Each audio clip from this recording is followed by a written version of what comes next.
Good morning and a very warm welcome to today's session, which is going to be looking at the topic of how to make customer centricity a reality in our organizations. Now, customer centricity is a term which has been around for a number of years, but what does it mean in a business-to-business environment? And how do we turn the words into a change in the way in which our businesses are run? So this is the second panel discussion of this year and follows on from 3 sessions that we ran last year, exploring how we can effectively provide leadership in what has commonly become known as the new normal. So in today's session, we're going to hear from our guests about what customer centricity means to them in their business, the challenges that they've faced in developing and implementing a customer-centric approach across their organization, and also what impact the pandemic has had on their approach to that over the past 14, 15 months. I'm Alan Thompson. I'm one of the directors of Customer Attuned, and I head up the people capability side of the business. So I'm going to be chairing today's session with our panel, whom I'll introduce shortly. And I'm really, really delighted that we've been joined today by Louise Evans from the University and Colleges Admissions Service, or UCAS, as it's more commonly known here in the UK, by Paul Willoughby from global insurer Beazley, and our own resident expert on today's subject, Peter Lavers.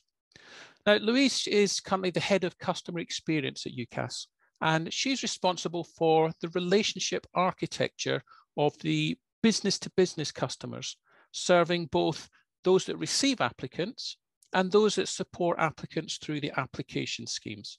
Louise joined UCAS in 2004, and I know for one, I'm really looking forward to hearing how those different relationships are managed in a balanced and customer-centric way. Paul is head of insight and strategy research at the Beazley Group, and he has a key responsibility for delivering insight that enables strategic decision-making across the whole company. And one of the key strategic initiatives that he's currently responsible for is leading the delivery of the Closer to Clients program, which you'll refer to as we go through today's session. As well as his current role, Paul also brings extensive experience from his time prior to joining Beazley, having led several modernisation initiatives for Lloyd's of London and also a number of other global insurance companies. In terms of Peter, our own Peter, he's one of the 2 founding directors here at Customer Attuned, and he is recognised as one of the world's top influencers in customer experience, CRM, and customer analytics. He's won numerous recognition awards over the last few years for the work that he does to actively promote all of those fields across the world. His early career was with Rolls-Royce and Bentley Motor Cars, and this has really shaped a passion he has for classic cars that is still very evident with him today for those of you who know him. He has led hundreds of consultancy engagements across the world with clients across many, many sectors, and the insights he has derived from the development and implementation of customer-centric strategies give him a really unique perspective on what does and what doesn't work in the field of customer management. So over the next 30 minutes or so, all 3 of our guests will be sharing their insights and their views on the challenges they've faced in shaping and implementing customer-centric strategies.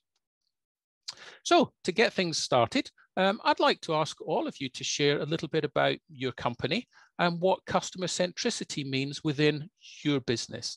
Perhaps Louise, could you come in first on that one, please? Of course I can. Morning, everybody. So for those of you who are not familiar with UCAS or indeed higher education in the UK, every single applicant to a UK university has to apply for UCAS, and we are the only service that provides this facility. So to some extent, we're a little bit of a monopoly, but we have, with that in mind, we still have a really big focus on our customers. So we're an education charity and we have 3 customer groups. So obviously there's the universities and colleges that receive those applicants, the applicants themselves, and the teachers and advisors that support the applicants through the process. So for UCAS, customer centricity is focusing on how we balance our 3-legged stools. We've got those 3 big customers. And if we focus particularly on one customer need or one customer requirement in terms of the development of our services, our 3-legged stool goes wonky. And basically, what's the point in a wonky 3-legged stool? We have to ensure that we really do apply that focus to each of our customer groups equally. And that in itself is quite a challenge. In terms of our universities and colleges, they are quite demanding, as you can imagine. And our applicants, whilst there's 700,000 of them, they change every year. And they're young people who, maybe see UCAS as a form, not necessarily as, more than that, more than something they have to do. So it's really interesting how we focus and enable, not to have one strong leg, but three strong legs and a balanced seat. So UCAS has really focused on delivering excellent customer service for many years. And it's one of those things, when we started talking about customer centricity to our staff, they all seem quite perturbed that we would be suggesting that they're not good in their roles in providing customer service. So there's been a little bit of an education program going on to enable them to understand that customer centricity and the delivery of excellent service and excellent customer experience is slightly different. So, as you can imagine, if anyone of you have had to deal with UCAS, we have a really strong customer-facing team who support our applicants and our customers on a daily basis in terms of that, first-line issue problem solving. But then behind that, we have our developers, finance teams, everything that you require to keep a company stable and all those cogs moving. And their understanding of customer centricity has been, a little bit of a challenge to enable them to understand that. I think one of the key things for us has been that we as a staff are actually our internal customers as well. So in enabling everyone to understand what customer centricity means at UCAS, we've done quite a big program of customer segmentation. We've developed personas and journeys, and we're probably in a place now where we're reviewing that. We're always reviewing those different journeys and enabling everybody to understand what it's like to sit in the shoes of, say, Paula, who's 17 years old and doing a BTEC in the north of England, as opposed to Sunil, perhaps, who's doing A-levels in London. What does that feel like? And I think the one thing where we've actually been sort of a bit more bold than we have in the past. Sometimes as a charity, you can be a little cautious. And in our latest corporate strategy, we've actually shared that our vision is to become a product-focused and customer-centric business. So now what we need to do is just ensure that all of our customers and our staff understand what that really means in terms of that UCAS focus. So Paul, tell us a bit more about the approach at Beazley. Hi there, everyone. Yeah, so just a little bit about Beazley. So we're a global insurer. We write just under 4 billion of specialist insurance business, and that covers lots of products like cyber, terrorism, fine art, and high-value property.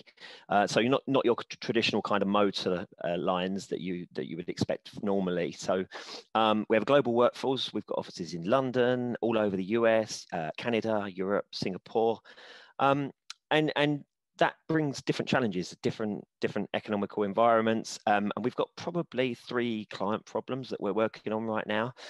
The first one, our biggest challenge, is that we are fully intermediated. So we don't have a clear sight of our customer. And by fully intermediated, I mean every bit of business we write comes through a broker. It's brought into us. So we don't have online portals where you can access Beazley products directly. It would be a broker portal, a broker access in our portal. And that brings with it a challenge because we don't have sight of the end customer. So it's very easy for the end insured not to be front and center of mind.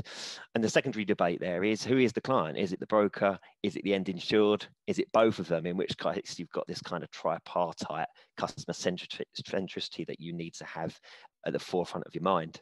The second one is client data. It's really difficult to access. So if we want to get some insight into our clients to understand their industry types, what they're doing, what their business does, it's an awful lot of work to sort of kind of go and find that information, and it's not readily available.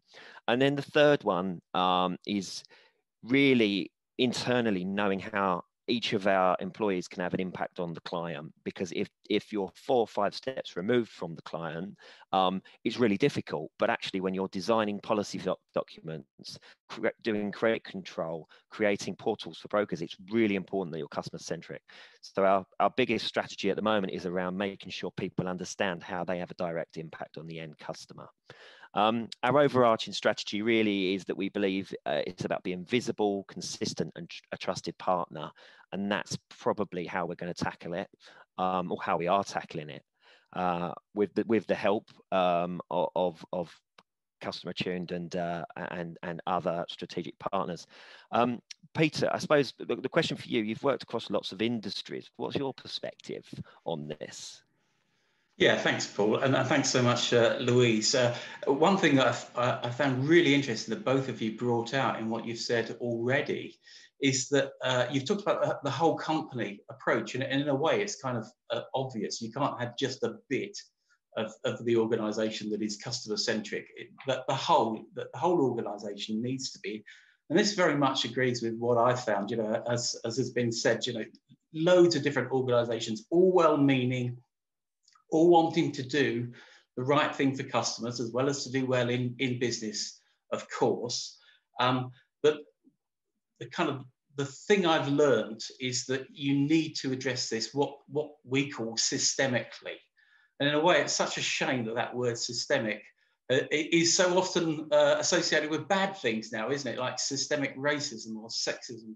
But actually, it doesn't have to be a bad thing. And for me, one of the real secrets, if you want to be a customer-centric organisation, is to get it embedded, is to get that customer focus embedded into a kind of an undercurrent of customer focus. So it isn't just another thing on a tick box list that people have to do every day. And of course, that can be that is then a good thing. That is then a positive thing that is being done in the organisation. Amazon, many of you know this. Amazon call this customer obsession, and for me that kind of begs the question: is what do we obsess about as in our businesses? What are we obsessing about? Now, the sad fact is, in many organisations, companies obsess about the competition, about market share, about products, more than they do about their customers. So that's a little bit of a challenge for us. Some of you, I think some of the people on the call will remember the masterclass that we ran in Twickenham a few years ago with my much missed late colleague, Doug Leather led, and he wrote a book called The Customer-Centric Blueprint, and I've written it down here. And in that, he defined customer centricity. Other ones are available, but he defined it as the ecosystem, an operating model that enables an organisation to design and deliver a unique and distinctive customer experience. So I'll just say that again: the ecosystem operating model that enables us to design and deliver a unique and distinctive customer experience. I think this still holds true, and it just emphasises the need to be joined up. Paul also mentioned trust, and just a little bit about us, Customer Attuned. We're a business consultancy, and we absolutely believe that good business-to-business relationships are based on trust. And obviously, there's loads of stuff that's available to build on that. And that's one thing that's really coming out now. That with the world going digital, with so many changes happening, which we'll talk about in a bit, our customer experience delivery is so much more transparent than it used to be. People can see if we're not joined up. People can see if we are not behaving in a customer-centric way. And obviously we need to be authentic. Just another thing, and final thing for me on this point. From myself, Paul, and Louise, you haven't heard fluffy stuff, and sometimes customer centricity gets put in that box of fluffy marketing talk. Somebody over there needs to worry about that. Actually, I would argue that it's not a soft term; it's an authentic way of doing business. Back to you, Alan. Yeah, thank you, and thanks you very much, all three of you, for those contextual introductions and starting to introduce a little bit about what customer centricity means for you within your businesses as well.